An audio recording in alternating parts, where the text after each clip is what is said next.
Bonjour et bienvenue sur le podcast Contraste. Ici, on parle de spiritualité et de conscience, entre visible et invisible. Tout ce qui sera partagé ici est le fruit d'un regard subjectif, de l'expérience et du questionnement ouvert. Il y aura parfois des sujets nuancés et parfois moins. Je vous laisse libre de cette écoute et de vos propres questionnements.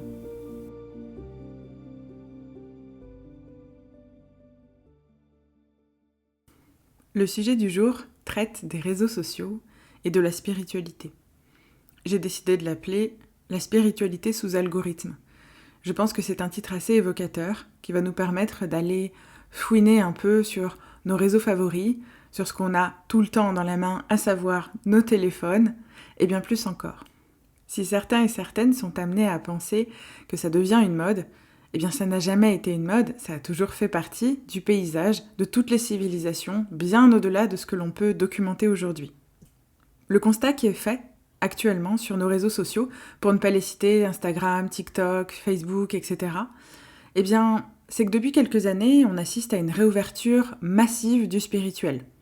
Que ce soit par les arts divinatoires, le tarot, l'astrologie, la médiumnité, le chamanisme, l'énergétique, tous les sujets autour du féminin et du masculin sacré, la manifestation, l'intuition, etc. Tous ces sujets-là sont centraux dans les posts aujourd'hui partagés sur les réseaux sociaux. Certains et certaines même ont créé un business entier autour de tout ça. Et en préambule, laissez-moi vous dire que je ne suis ni pour ni contre ce qu'il se passe sur Internet.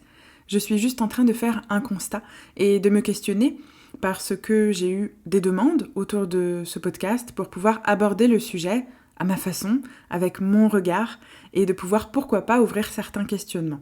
Alors très rapidement et succinctement, je vais rappeler l'histoire. Pendant des siècles, les pratiques ont été cachées, interdites, ridiculisées et surtout assimilées à de la sorcellerie. Les mémoires sont nombreuses autour des sorcières brûlées, ça date du XIVe siècle, mais c'est bien plus ancien que ça. Et la religion n'y est pas pour rien non plus. Encore une fois, je ne suis pas en train de faire un plaidoyer contre ou pour la religion, je suis en train de rappeler des faits historiques. Et ce que je constate aujourd'hui, avec cette résurgence, cette réminiscence de la spiritualité, des arts divinatoires, de l'holisme, etc., c'est que je sens comme une forme d'envie de réappropriation actuelle, qui est en train d'émerger par tous les pores de nos peaux, de nos façons de vivre, de nos façons de consommer aussi, et c'est peut-être là où je me questionnerai le plus, c'est sur cet aspect consumériste.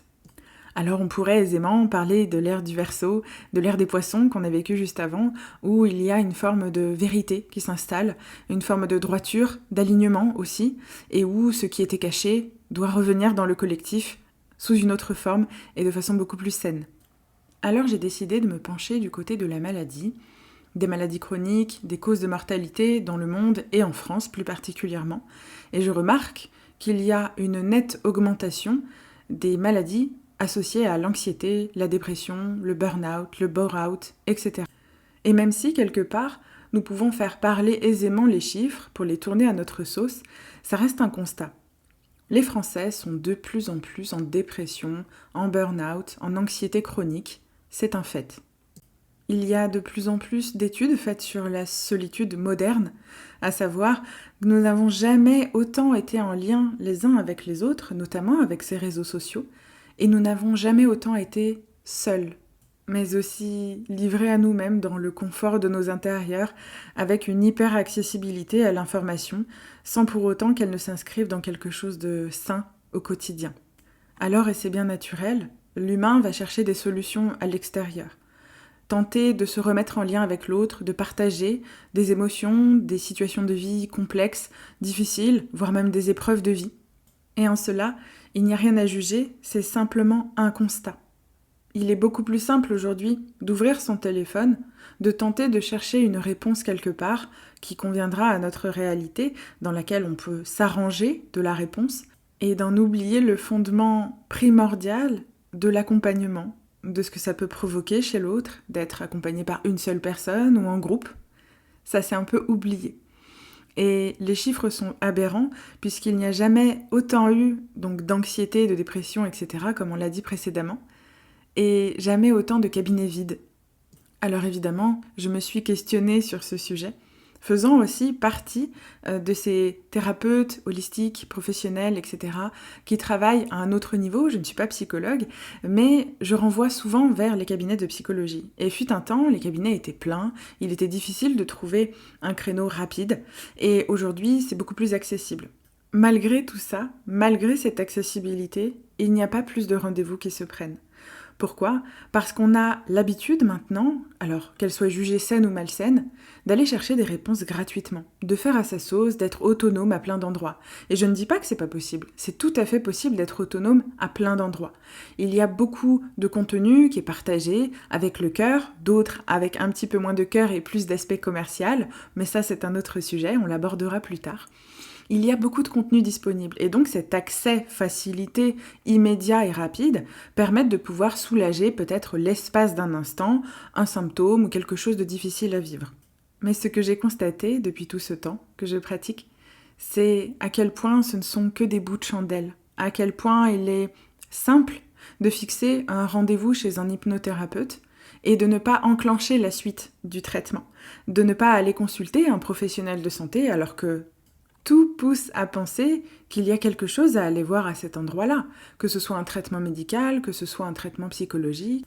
Et évidemment, même si je le répète assez régulièrement sur mes propres réseaux sociaux, je me rends compte à quel point la place de la victime est confortable. Je ne dis pas que vous êtes heureux d'être dans la place de la victime, mais je dis que parfois l'inconfort est plus confortable qu'un inconnu, parce que c'est la base même de ce fonctionnement.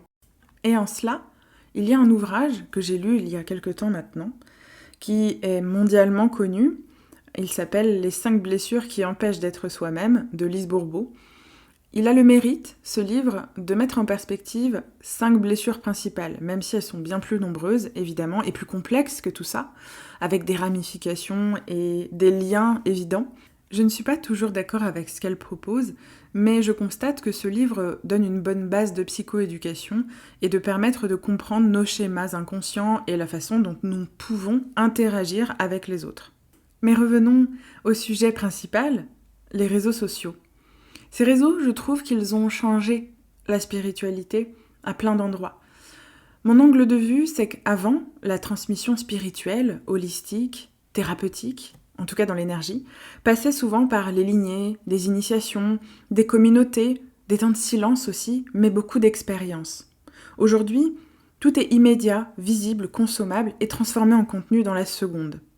Alors ce qui parfois vient à me déranger, je l'avoue, c'est la spiritualité qui est vue dans une logique de branding, d'esthétique, de contenu court, et ce qu'on appelle aussi de dopamine scrolling, c'est-à-dire cette capacité que nous avons de façon automatique à aller sur ces réseaux et à scroller. Donc pour ceux qui ne connaissent pas le mot scroll, le scrolling, c'est d'aller sur la partie de l'application qui permet de voir des vidéos au tout venant, sans forcément de thème ou de thématique, et de passer son temps alors par des vidéos courtes, 30 secondes, 1 minute, etc., et de se retrouver comme dans une faille spatio-temporelle 1 heure plus tard, à n'avoir rien fait, à n'avoir plus senti son corps et à avoir généré, sans même le savoir, des décharges de dopamine, qui est une hormone, je le rappelle, dans le cerveau qui crée de la satisfaction et du plaisir. Donc vous aurez aisément compris qu'à cet endroit-là, il y a tout intérêt, pour les personnes qui vendent, notamment sur ces réseaux-là, de nous garder captifs de cette attention et de contribuer à nous envoyer des messages, des images et tout un tas de sensations. Il est d'ailleurs très intéressant, si vous voulez tenter l'expérience, de perdre 30 minutes de votre temps et d'être conscient à quel point, quand vous scrollez comme ça, il y a tout un tas d'émotions qui viennent se rajouter, mais vous passez d'une émotion à une autre en quelques secondes, de la tristesse à l'émerveillement, à la peur ou à l'agacement, et ça, pour le corps, pour le cerveau, c'est très fatigant. Donc, partant de là, je me suis rendu compte que ces réseaux, et notamment liés à la spiritualité, ça permettait de faire un rapprochement très clair. Le sacré, tel qu'il est vendu aujourd'hui, est entré dans l'économie de l'attention, et c'est un peu le but premier. Alors évidemment, comme je suis sur ces réseaux aussi, pour le travail, pour transmettre des informations sur les disponibilités, sur quelques partages des états d'âme ou même sur le partage de ce podcast, j'ai bien conscience aussi que j'ai eu affaire à des propositions de marketing digital ou de communication digitale, et au demeurant, il y a des personnes très bien qui le proposent, mais qu'il y a beaucoup d'informations qui circulent sur le fait de capturer l'attention, de capter l'attention. Et bien souvent, ça passe par des hooks, donc des hooks, ce sont des phrases d'accroche, négatives, parce que le cerveau, même s'il n'entend pas forcément la négation, il a cette faculté à se concentrer aussi beaucoup sur le négatif. Ce qui semble très paradoxal, mais qui n'est pas si fou que ça dans l'idée. Et ça, dans nos habitudes de consommation, c'est une énorme bascule vers la surconsommation. Alors évidemment, vous le savez maintenant, chaque épisode de podcast, je le prépare pas vraiment en tant que tel. Je ne cherche pas forcément des informations pour documenter, mais ici, j'avais besoin d'avoir un constat avec des chiffres. Encore une fois, vous le savez, on peut faire parler les chiffres comme nous voulons. Et je me suis basée sur des chiffres sourcés, notamment sur les chiffres que représente le développement personnel, qui était estimé à plus de 40 milliards de dollars en 2022. Le marché mondial des produits et services spirituels est lui estimé à plus de 186 milliards de dollars en 2025. Et en France, on a la part belle puisque c'est à peu près 40 milliards. Et je ne suis pas là pour dire que le problème c'est de gagner de l'argent avec une pratique spirituelle. Le problème, à mon sens, c'est quand le spirituel devient uniquement un produit de consommation et non plus un produit d'introspection, de mise en action et de compréhension de sa vie et même d'intégration dans sa vie quotidienne. C'est très important comme nuance pour moi. Et je vais vous parler évidemment des dangers de la consommation spirituelle. Je sais que j'arrive sur un sujet qui est très croustillant, qui est très touchy à plein d'endroits. Ce que j'ai reconstaté, encore une fois, après tout ce temps sur les réseaux, parce que ça date pas de 3 ans, je suis sur les réseaux depuis quelques années maintenant, alors pas forcément avec le compte que vous connaissez, parce que je suis aussi photographe depuis quelques temps maintenant, mais ça a toujours été le problème de fond, et ça s'est vraiment intensifié avec l'ère que nous vivons aujourd'hui. Et je veux parler ici du zapping spirituel, des diagnostics sur TikTok, des messages de l'univers permanents, et surtout des tirages compulsifs. Il y a une forme de dépendance aux signes et aux synchronicités, or ça perd tout son message profond et spirituel ou invisible dans ce sens-là, et par là, j'entends surtout une perte de souveraineté intérieure. C'est-à-dire que je constate sur certains médias que j'ai pu suivre, certaines personnes influentes dans le milieu de la spiritualité, eh bien j'ai constaté, alors c'est pas forcément fait à mal, qu'il y a une forme de consommation permanente. Par exemple, un tirage de cartes tous les jours. Et ça maintient l'attention, c'est un fait. Souvenez-vous du scrolling. Et je l'ai du coup constaté auprès de certaines amies qui en fait, chaque jour, passaient leur temps à attendre ce fameux tirage, ce fameux message de l'univers pour leur permettre d'avancer dans leur journée. Je ne crache pas dans la soupe, je l'ai fait pendant quelques temps parce que j'étais dans une période de ma vie où c'était tellement flou, tellement brouillard, je n'arrivais plus à trouver les réponses à l'intérieur de moi, donc naturellement j'allais les chercher à l'extérieur. Et je me suis rendu compte évidemment que la spiritualité qui devait nous rendre autonomes et conscients finit parfois par nous rendre dépendants, encore une fois, et oui. Vous avez certainement tous et toutes vu sur Internet, sur Instagram, sur Facebook, des groupes, des tirages intempestifs. Quand on se perd dans cet algorithme qui, du coup, nous envoie le contenu que l'on consomme, vous pouvez en avoir 1 heure d'affilée avec des messages complètement différents. Imaginez comme c'est difficile pour le cerveau, les émotions, de se rendre compte qu'en 4-5 vidéos, vous êtes passé par toutes les couleurs de l'arc-en-ciel. Par toutes les possibilités, par toutes les éventualités et les scénarios possibles. D'un ex qui revient, à une abondance financière, à derrière un conflit qui va arriver dans le travail, et vous ressortez de là complètement lessivé et épuisé. Alors, le plus drôle dans tout ça, et je vous le partage volontiers, c'est que j'ai commencé à faire ça aussi sur les réseaux il y a quelques années, parce que je cherchais à savoir quel type de contenu pourrait intéresser l'autre. Quand j'ai compris que ce qui allait plutôt m'intéresser moi, c'était mon propre contenu et c'est ce que je voulais transmettre aux autres, là, ça a changé. Et les personnes qui sont venues jusqu'à moi, à partir de là, ont complètement changé aussi. Et c'est là, je crois, le meilleur conseil ou auto-conseil que je me suis donné à moi-même sur l'univers des réseaux sociaux, sur l'univers du marketing, c'est qu'en fait, à force de vouloir faire comme l'autre, on en perd sa propre identité, on en perd son propre message, et ça ne fonctionne pas, clairement. parce qu'il y a beaucoup de contenu qui est très copié-collé sur les autres. D'ailleurs, il y a une immense guéguerre à cet endroit-là, des messages qui se copient, et je réponds avec un repartage, une republication, etc. Et ça n'en finit jamais. Et quelque part, vous restez dans cette boucle, du début à la fin. C'est bien rodé comme système. Alors, encore une fois, loin de moi l'idée d'incriminer les personnes qui travaillent dans cet univers-là, spiritualité, oracle, tarot, médiumnité, parce qu'il y a des belles personnes qui vraiment transmettent de très très beaux messages et qui n'incitent pas forcément à la consommation. C'est d'ailleurs les coulisses, les mauvaises coulisses de cet environnement-là. Je parle par exemple des arts divinatoires, des rituels, de la sorcellerie, peu importe sa couleur. Il y a de plus en plus de reportages, j'en ai fait l'expérience aussi en les regardant, où il y a des tarifs astronomiques qui sont proposés pour pratiquer des rituels de magie noire, etc., pour faire tomber amoureux quelqu'un, revenir quelqu'un, générer de l'argent, etc. Je ne vais pas vous mentir, ce sont des pratiques qui existent depuis la nuit des temps. Ça a toujours existé.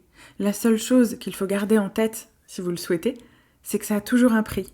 Il y a toujours un tribut à payer pour ce type de pratique.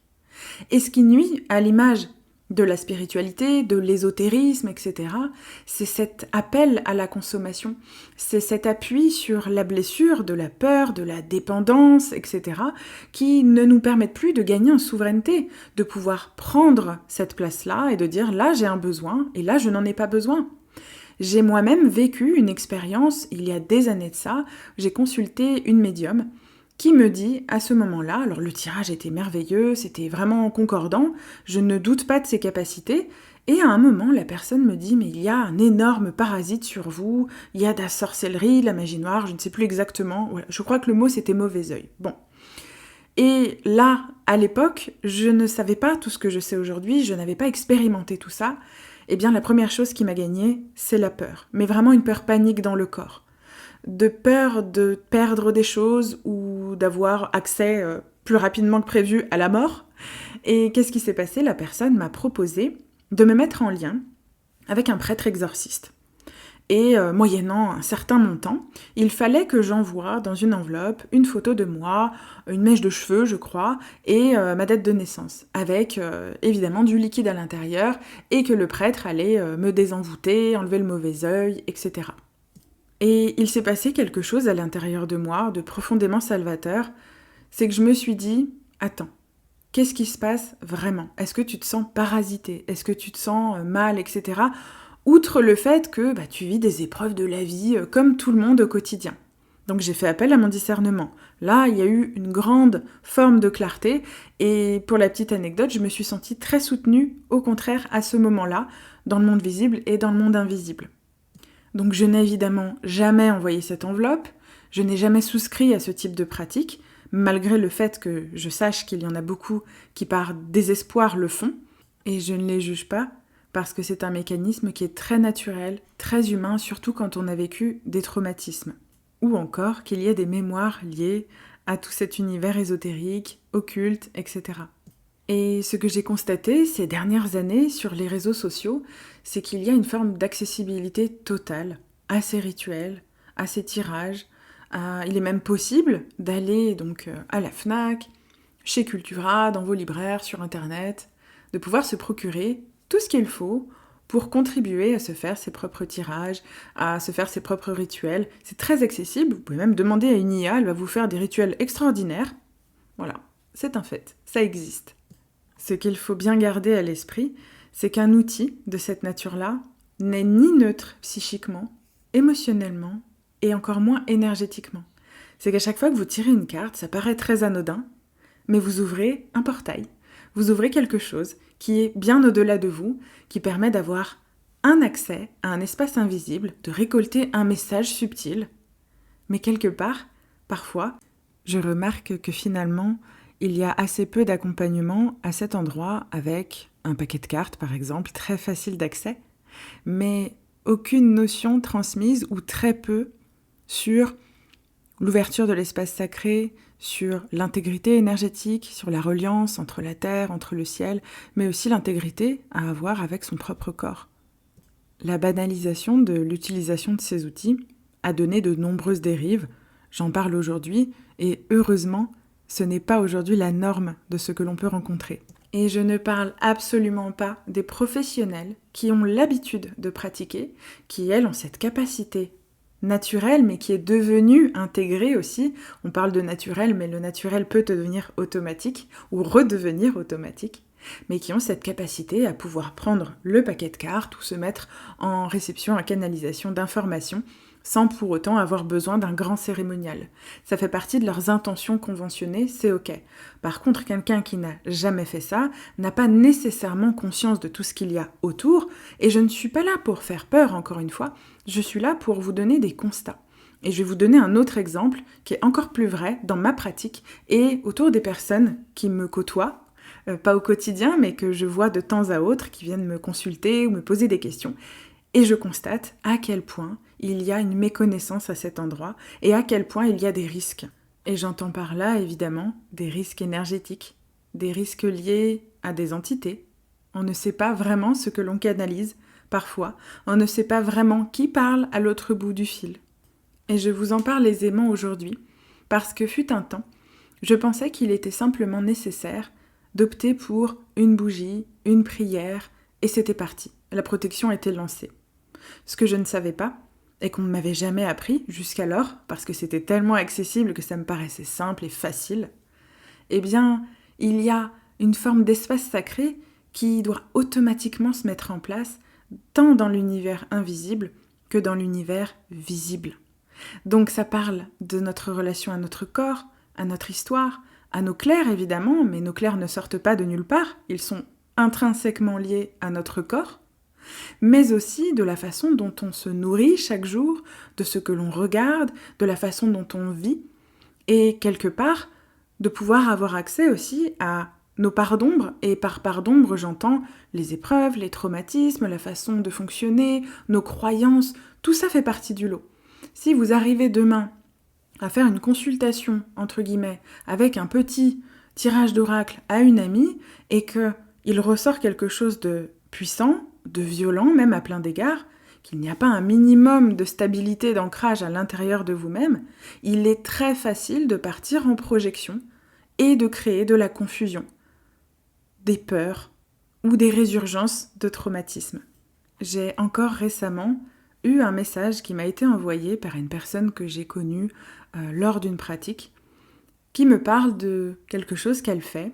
Je ne dirai pas ici ni son nom ni de la pratique en tant que telle, mais qui me parle après de la sensation d'être parasité, d'être emmerdé la nuit, de ne jamais se sentir vraiment seule, ni même en sécurité. Et là, j'ai opté pour le questionnement ouvert. Je lui ai envoyé des questions, en lui demandant quel est son rapport à l'espace sacré, quel est son rapport à la protection, quel est son rapport au visible, à l'invisible, et ce pourquoi elle pratique ce qu'elle fait. Et ces questions induisaient évidemment une réponse évidente, à savoir comment est-ce que tu te mets en place, comment est-ce que tu ritualises tout ça, comment est-ce que tu te protèges, est-ce que tu te nettoies avant, après, parce que derrière il y a des soins qui sont proposés à d'autres aussi dans le cadre de sa pratique. Et nécessairement, si elle est parasitée, eh bien vous imaginez bien que les bactéries elles restent pas toujours au même endroit. C'est comme une maladie. On pense qu'on a un rhume, mais en fait ça touche un système qui est beaucoup plus large que ça. C'est exactement pareil dans le parasitage énergétique. Ça va avoir une influence à plein d'endroits différents. Et pour le coup, qui ne sont pas visibles à l'œil nu, même s'il peut y avoir des soupçons ou des formes de parasitage extérieur par des expériences de vie, etc. Là, ça devient compliqué. Et je me suis fait le constat simple qu'en fait, il est tellement facile de pratiquer, de trouver des ouvrages pour 19 €, vous pouvez avoir accès à des rituels chamaniques. Et moi, ça me fait peur, parfois, parce que je me dis, dans quelles mains cela va-t-il tomber ? Est-ce que la personne va le faire avec elle-même, et auquel cas ça lui appartient, c'est son histoire, ou est-ce que la personne va le pratiquer avec d'autres ? Ces rituels-là sont aussi accessibles sur les réseaux sociaux. Aussi fou que ça puisse paraître, j'en ai vu passer des kilomètres. Donc, dans cette forme d'hyper-accessibilité du rituel, de la magie, de la psychomagie, il y a une transmission d'informations, ça crée du contenu, ça crée de l'engagement, les personnes sont naturellement attirées par parfois le spectaculaire et de savoir un peu les backstage, comment ça se passe. Mais derrière, ce qu'elles n'ont pas comme information, c'est tout ce qu'il y a autour. C'est la préparation, ce sont les capacités qui ont peut-être été développées pendant des années. C'est aussi l'ancrage énergétique, l'intégrité énergétique et la morale, l'éthique que l'on met à l'intérieur de chaque acte que l'on propose. Et ça fait du mal. Notamment parce que ça manque de structure, mais qu'en plus, derrière, on ne sait pas comment interagir, on ne sait pas comment réagir si le rituel tourne mal. Au pire des cas, j'ai envie de dire assez souvent, au pire ça ne fera rien, au mieux vous apprendrez une bonne leçon. Et c'est là où j'en viens, sur mes propres réseaux, à ne plus vouloir donner du contenu éducatif, informatif à cet endroit-là, parce que je pense que le sacré n'est absolument pas un jeu. Ce n'est pas du divertissement émotionnel. Je vais d'ailleurs vous partager quelque chose. Il y a quelque temps de ça, on se retrouvait avec des amis et qui travaillent aussi dans le même secteur que moi et qui se posaient la question de l'activité qui est en baisse en ce moment. Alors, en baisse plus ou moins de façon forte selon les secteurs d'activité, mais dans le domaine de l'holisme, de la spiritualité et tout un tas de choses, je me suis rendu compte que les réseaux sociaux n'y étaient pas pour rien, que l'intelligence artificielle n'y était pas pour rien non plus. Je n'incrimine personne, mais je me rends compte que le discernement a foutu le camp, clairement. Parce qu'il y a une quantité infinie d'informations projetées sur les réseaux sociaux. Il y a des faux guides, il y a de la projection, il y a la posture du sauveur, il y a du marketing émotionnel et aussi, bien sûr, des dérives sectaires parfois. Et avec tout ça, une absence de responsabilité personnelle. De ce fait, je constate un recul. Il y a un recul économique, c'est certain, il y a une crise qu'on est en train de vivre qui nous touche de bien plus loin, en tout cas de ce qu'on pourrait imaginer, mais c'est mondial pour le coup.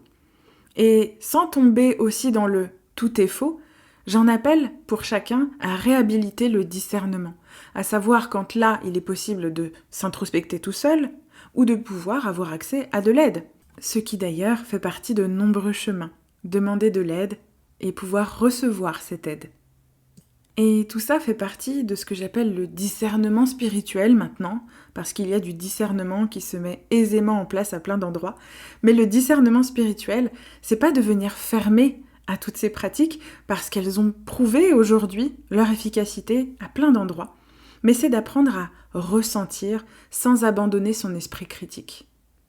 Alors évidemment, je ne peux que comprendre, faisant moi-même partie de la solution et du problème, qu'il y a énormément de choses qui sont proposées, et il y a une forme de nausée, il y a une forme de trop-plein de contenus qui sont proposés aujourd'hui.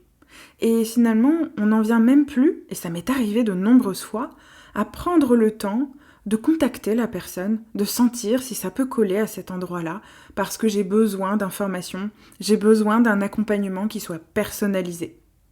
Alors je vais vous poser une question que je me pose régulièrement.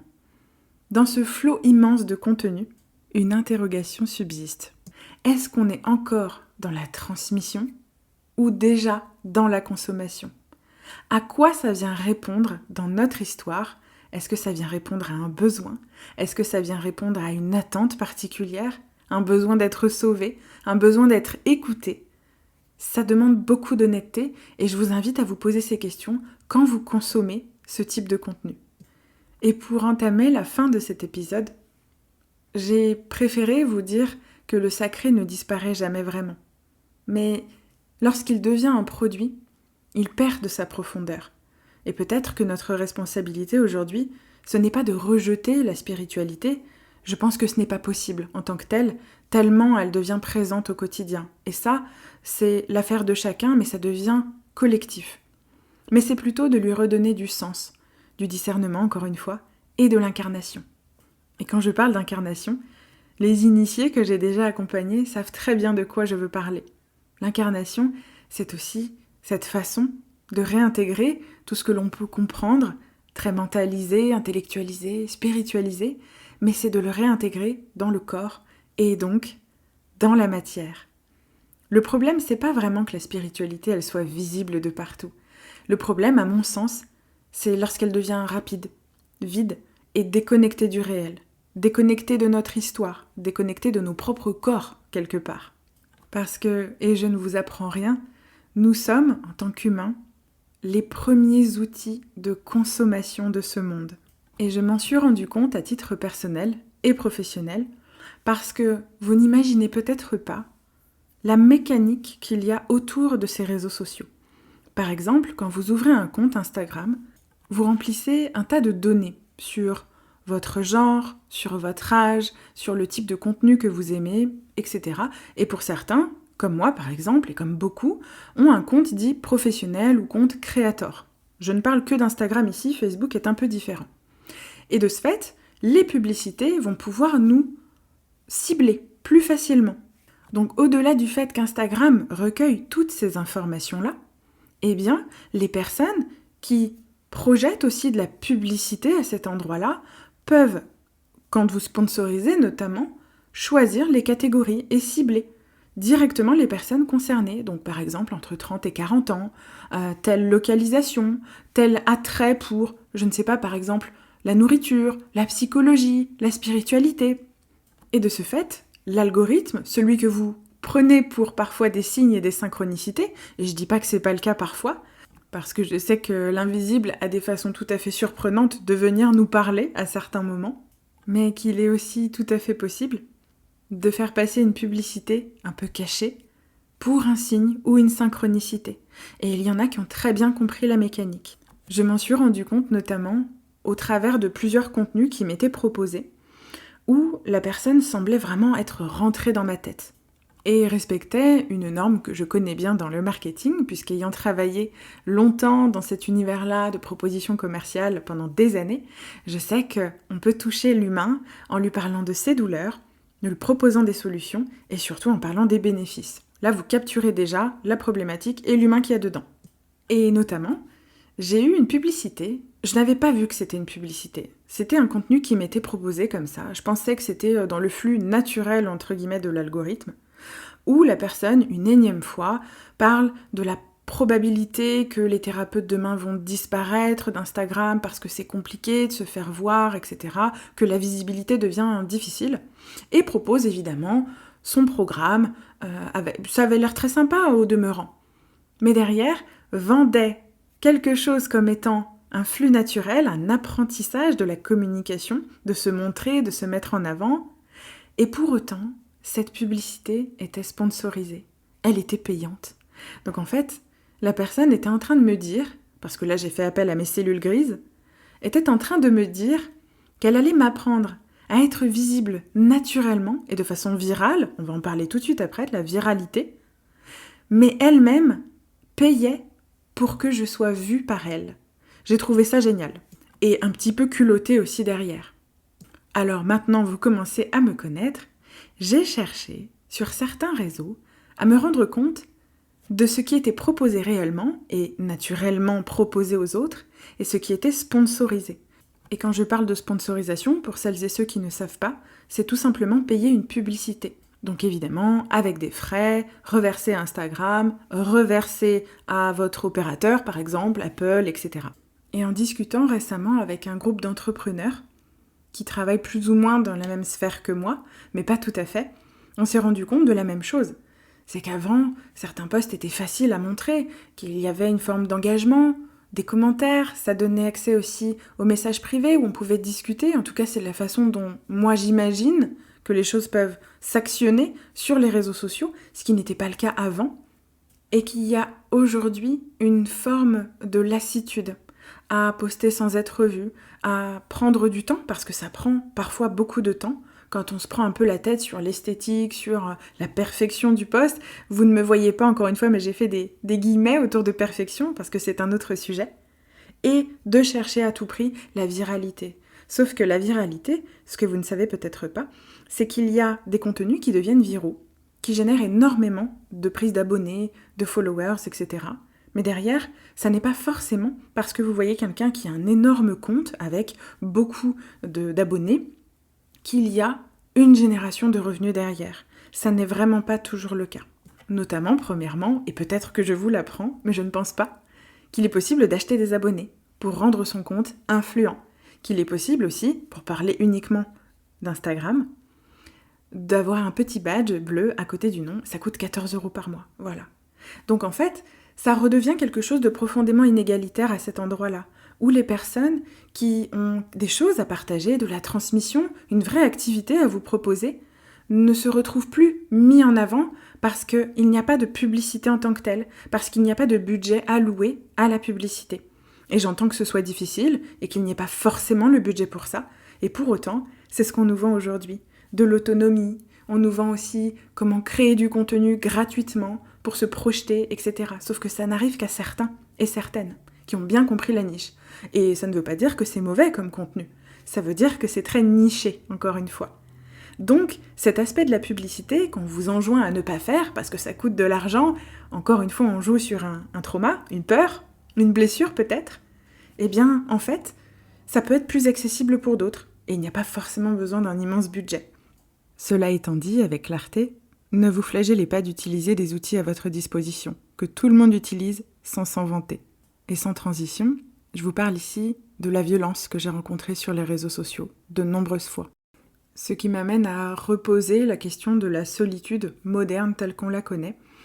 Aujourd'hui, quand vous êtes sur les réseaux tels que TikTok, Instagram, Facebook, etc., il y a une sorte de facilité à exprimer sa parole en oubliant que derrière les écrans, il y a des humains.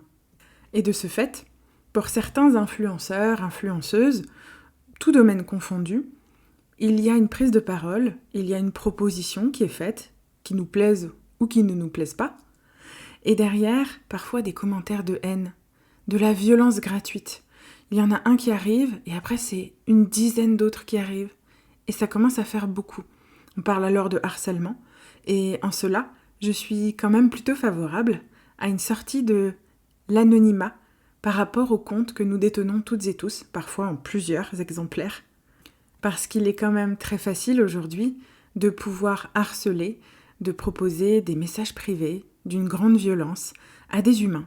Nous sommes derrière des écrans, mais avant tout nous avons un cœur qui bat, des yeux pour regarder et des oreilles pour entendre. Et comprenez bien par tout ça que c'est un peu le chat qui se mord la queue, ou le serpent qui se mord la queue aussi.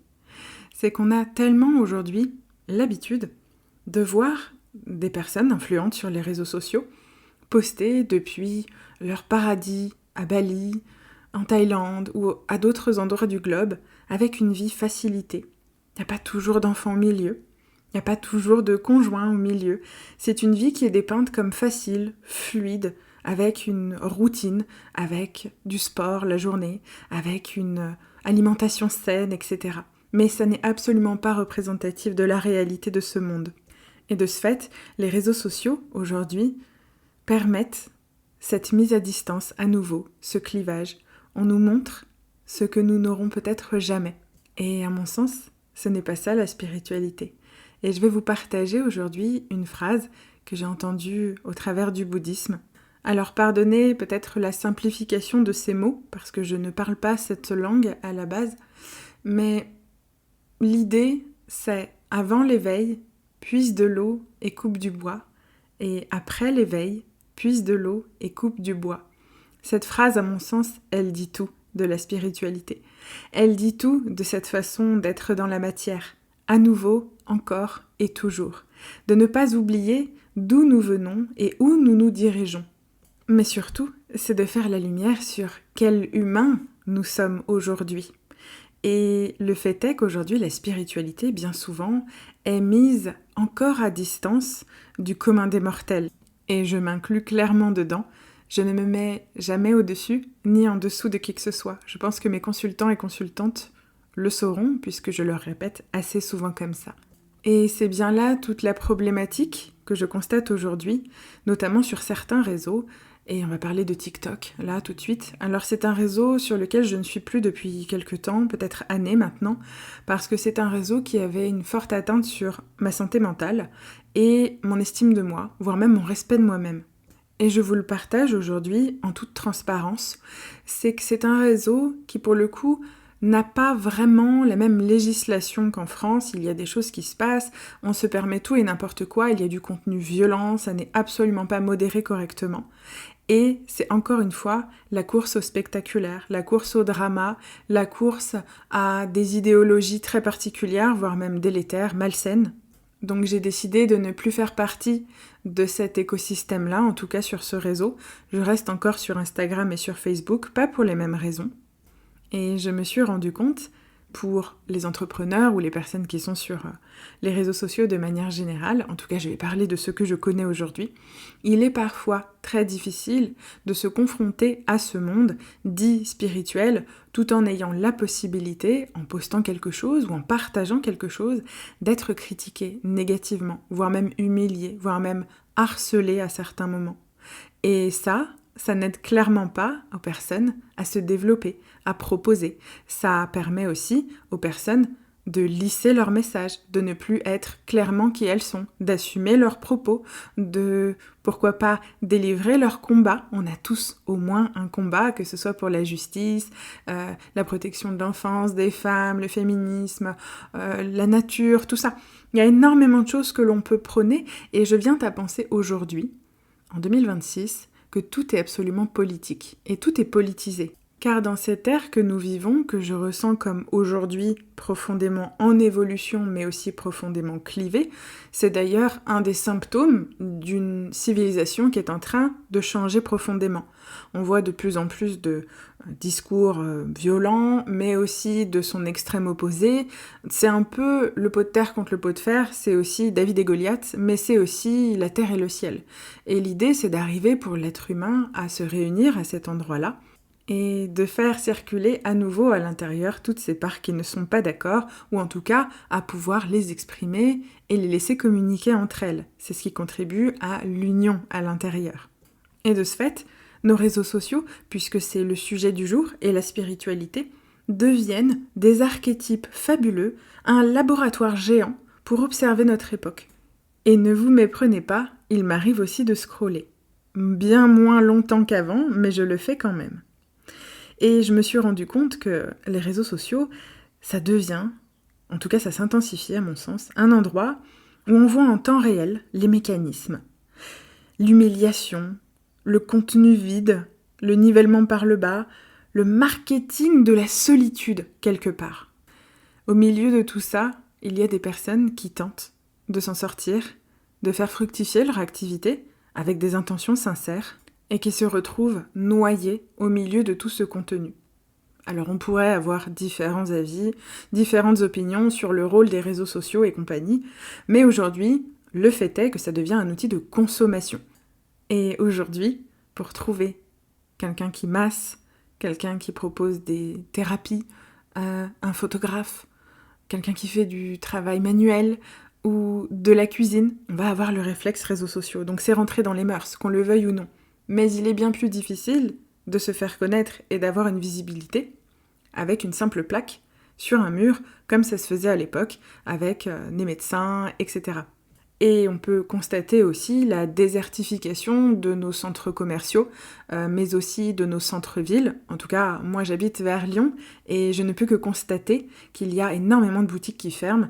Les personnes se déplacent de moins en moins parce qu'on a de plus en plus le réflexe d'aller sur Internet, sur Amazon, consommer via les réseaux sociaux, etc. La question à se poser, c'est qu'est-ce que j'alimente derrière ? Et je ne suis pas en train de vous dire de ne pas le faire. Je suis en train de vous dire d'avoir de la conscience à certains endroits qu'il est absurde de consommer sur un réseau social ce qui peut être trouvé à quelques mètres de chez nous, pour les plus chanceux et les plus chanceuses qui ne sont pas trop excentrés. Et bien sûr que j'entends l'argument économique derrière. Nous sommes dans une réalité que personne ne peut ignorer. Parfois, le fait de se déplacer juste à côté, le coût est plus élevé. C'est comme ça. C'est pas moi qui décide, quelque part, mais j'ai envie de ramener juste de la conscience, parce que, fut un temps, il était facile pour moi de commander sur une plateforme très connue qui s'appelle Amazon, des choses que je pouvais trouver à côté, et je me suis souvent rendu compte que c'était moins cher à côté de chez moi que sur Internet. C'était juste cet effet de ne pas vouloir se déplacer, de rester sédentaire, et que ce soit facile. Voilà. Et on en revient encore une fois, à cette idée de la rapidité, de l'immédiateté qu'induisent les réseaux sociaux aujourd'hui, et notamment aussi la spiritualité, puisque c'est le sujet du jour. Je me questionne donc de manière beaucoup plus générale sur nos habitudes de consommation, en tout cas celles qu'elles deviennent aujourd'hui. Et à force de voir défiler des femmes, des hommes, parfois même des enfants, mis au milieu de tout ça, dans un but de commerce, vêtir des habits de grande marque, de luxe, avec parfois des montants indécents pour les personnes qui jamais peut-être ne pourront se les offrir. Et ce n'est même presque pas un objectif en tant que tel, mais c'est montrer et ériger en réussite sociale. Et c'est là où ça, moi, me pose problème, clairement, parce qu'on montre un pourcentage de la population qui est infime par rapport à la majorité des gens. La majorité continue de travailler en salariat ou en libéral, mais de faire des journées longues, fatigantes parfois, avec des enfants à s'occuper parfois, des animaux, un foyer, penser à faire les courses le week-end, là où ces personnes-là, érigées sur l'autel de la réussite, ont des personnes pour faire le ménage à leur place et remplir leur frigo, voire même cuisiner à leur place, s'occuper de leurs enfants. Voilà. Donc c'est cet effet de comparaison qui parfois me dérange profondément. Et par ce podcast, si je peux transmettre ma vision, en tout cas c'est ce que je tente de faire, c'est de tenter de ne pas se comparer. Je sais que c'est très difficile, surtout à l'heure où l'on parle, mais c'est de tenter de ne pas aggraver l'humiliation, aggraver les blessures derrière qui nous disent toujours « on n'est pas assez, on n'est pas suffisant, regarde l'autre comme elle réussit ». Ce que vous voyez sur les réseaux sociaux, c'est un pourcentage infime de la vraie vie d'une personne. Alors oui, parfois, je poste un petit peu moins, je suis un peu moins présente sur les réseaux, parce que je m'astreins aussi à retourner dans le réel, dans cette vie très terre-à-terre, très pragmatique, de pouvoir discuter avec mes voisins, de la pluie du beau temps, ça m'arrive aussi, de ne pas toujours parler de spiritualité, de ne pas être dans le clivage à cet endroit-là, même si ce sont des sujets qui me passionnent. J'ai retrouvé le sens de la spiritualité dans la matérialité, dans la matière que je vis tous les jours. Et même si à l'époque, je pensais que l'ancrage c'était juste de la méditation pour voir mes racines pousser en dessous de mes pieds et aller toucher la terre-mère, ça ne s'oppose pas avec le fait d'être dans la matière, de s'occuper de son corps, de s'occuper de son foyer, de s'occuper de ses proches aussi. Certains en ont besoin. Voilà, on n'est pas tous hyper indépendants, surtout pour les enfants, les personnes âgées. Il y a vraiment quelque chose qui s'est oublié au travers de cet attrait pour l'hyper-indépendance, du libéralisme aussi, quelque part. Et je trouve encore une fois que c'est très occidental, parce que dans d'autres pays, orientaux plutôt, il n'y a pas cette convention-là. Alors ça commence à arriver à plein d'endroits, malheur pour eux, je trouve, parce qu'on perd cette idée de la communauté, du lien, du partage, du réel et du vivant, quelque part. Alors, si pour vous, être spirituel, c'est arrêter de discuter avec des gens non conscients, eh bien, je pense que vous n'êtes pas au bon endroit. Parce que s'extraire de cette réalité-là, c'est s'extraire de sa propre vie. C'est aussi s'extraire de cette spiritualité qui se veut vraiment incarner. Et pour finir cet épisode, je vais vous parler à cœur ouvert d'un sujet qui revient de façon fréquente. C'est justement, on l'abordait déjà un petit peu avant dans le podcast, cette hyperdisponibilité due aux réseaux sociaux. On a la sensation, parfois, lorsque la personne poste, qu'on se sente très en lien avec elle, que l'on connaisse tous les pans de sa vie, ses habitudes de consommation, etc., alors qu'il n'en est rien du tout. Et pour boucler la boucle, je me suis aussi rendu compte, étant sur les réseaux sociaux à titre professionnel aussi, qu'il est très simple et facile de se laisser intruser par un nombre de messages, des vocaux, parfois ce sont des appels, parfois ce sont des WhatsApp, parfois ce sont des messages Messenger, des SMS. C'est vraiment très vaste et je ne parle pas de la boîte mail. Où, finalement, la demande est presque consentie à l'avance. Comme si, quelque part, le fait de partager, d'être ouvert, d'être disponible, de transmettre des choses, donnait un accès direct à la personne. Et en face, vous avez un humain. Je pense que jusque-là, je ne me trompe pas. Qui, bien évidemment, même s'il a travaillé sur lui à plein d'endroits, reste quand même disponible, à l'écoute et parfois même touché par les histoires. Alors évidemment, l'idée n'est pas de fermer boutique et de ne donner accès à soi que 1 heure par jour, de 8h à 8h30, quoique ça pourrait être une solution, mais c'est aussi de sentir où se place la responsabilité en chacun, d'imaginer tout simplement que personne ne ferait ça avec son médecin, en tout cas je n'ose l'imaginer, de contacter comme ça, par message à 23h ou à minuit ou parfois même en pleine nuit, des personnes que vous avez peut-être déjà consultées et vous avez la sensation d'avoir déjà un lien avec la personne, c'est possible. Mais c'est surtout de vous responsabiliser sur vos demandes, d'apprendre une forme d'autonomie aussi dans vos relations avec vous-même, dans vos états parfois complexes. On l'entend tout à fait, mais nous sommes aussi des humains, avec des vies personnelles, avec parfois des enfants et d'autres responsabilités. Alors, et pour terminer là-dessus, ce que je dis parfois, parce que je sens beaucoup de questions qui arrivent en message privé, notamment entre entrepreneurs, qui se retrouvent un peu paumés face à cette demande. Parfois, il se passe rien pendant des jours et parfois, c'est un effet de masse qui arrive. Et ce que je leur dis régulièrement, c'est que la première chose à voir, c'est à quel endroit ça vient me toucher. Qu'est-ce que moi, je mets au service de l'autre ? Est-ce qu'une blessure est en train de s'activer ? Est-ce qu'un comportement est en train de s'activer aussi, au travers de ces échanges, qui parfois n'ont pas de réponse immédiate, qui parfois ne nécessitent même pas de réponse, ni même un déclenchement de rendez-vous, mais c'est d'arriver à poser des limites. Et ces limites-là, elles ne sont pas juste dans la non-réponse. Elles s'inscrivent en général dans une forme d'alignement entre ce que je veux, ce que je dis et surtout ce que je fais. Si vous passez votre temps à râler parce qu'il y a intrusion, et ça peut tout à fait s'appliquer au domaine personnel, évidemment, avec les amis, avec les enfants, avec les conjoints, avec les relations professionnelles autres que celles que je suis en train d'aborder, dans le domaine des réseaux sociaux plus particulièrement. Mais c'est à vous de faire le nécessaire, déjà d'observer ce qu'il se passe en vous à ce moment-là et d'agir dans la matière. Parce que c'est exactement à cet endroit-là que vous allez confirmer vos envies, vos manifestations, vos intentions. Et même si je sais que parfois c'est un exercice très difficile, personne ne le fera à votre place, ou alors ça s'induira de lui-même avec tous les conflits que l'on peut imaginer, qu'ils soient à l'intérieur de vous ou à l'extérieur de vous. Et comme je le dis souvent en séance, l'expérience que vous vivez est un savant mélange entre ce qu'il s'est passé à l'époque et ce qu'il est en train de se rejouer, mais surtout le regard que vous y posez. Alors voilà, cet épisode prend fin. Je vous remercie pour votre écoute. Nous sommes ensemble depuis à peu près 50 minutes. Merci pour votre patience. C'est toujours un plaisir de pouvoir naviguer dans ces sujets. Je tente d'apporter de la nuance, mais aussi certaines formes de vérité, contextuelle, documentée et pourquoi pas expérientielle, parce que c'est mon objectif aussi.